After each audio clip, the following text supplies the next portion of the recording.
Greetings world. We are anonymous.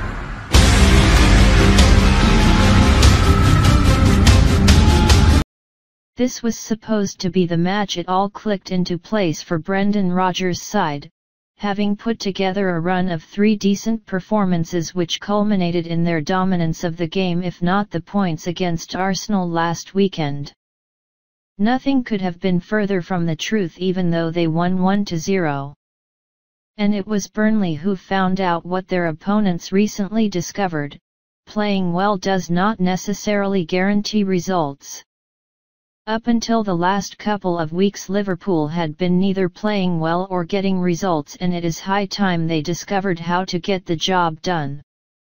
Last year they were top of the Premier League on Christmas Day, having scored twice as many goals as this season after 17 matches. However, they lost at Manchester City on Boxing Day, and by the turn of the year they were out of the top 4. They began this match in their lowest position on this day since 1992-93, when they were also 10th, and their focus was on finding a way back into the Champions League reckoning.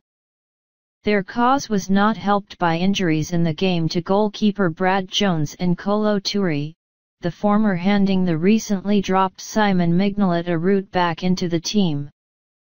Such is the Belgian's reputation.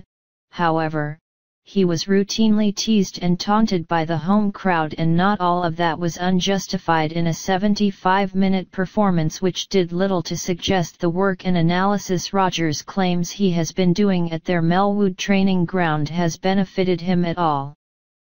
Liverpool could not assume the early control they did so completely against the Gunners, but they also did not appear to be in that much trouble, with Ings firing over early on after Lucas Leiva had dived into a challenge on Dean Marney and was easily sidestepped.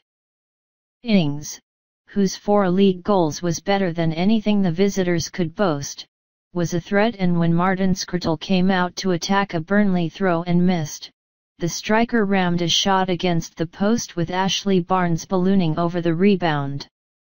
That signalled the end for Jones, as he was immediately substituted, and it was as if Burnley sensed blood with the arrival of his out-of-form replacement.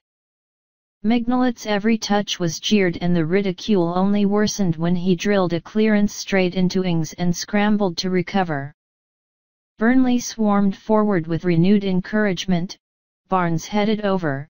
Scott Arfield's goal-bound shot was prevented from creeping inside the post by the tips of Lucas Toes, and both George Boyd and Marney threatened before the break. Mignolet's only minor victory saw him come off his line sharply to beat Barnes to the ball. By contrast, Liverpool created just 2 chances, with Philippe Coutinho and Adam Lallana shooting straight at Tom Heaton. Rodgers made a second substitution at the break, sending on midfielder Emre Can to play as the third centre-back, and while his introduction could in no way be described as influential, Liverpool did stem the flow of what seemed almost constant pressure. But having failed to create anything resembling a genuine chance, they took the lead out of nowhere just past the hour.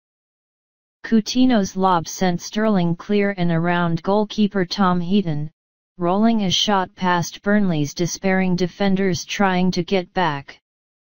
However, the goal provided no sense of calmness or composure, mainly thanks to the unconvincing Mignolet, who managed to save Arfield's angled shot with his legs, having dived the wrong way anticipating a cross, and then allowed a Mamadou Sakho back pass to roll out of play before he cleared it.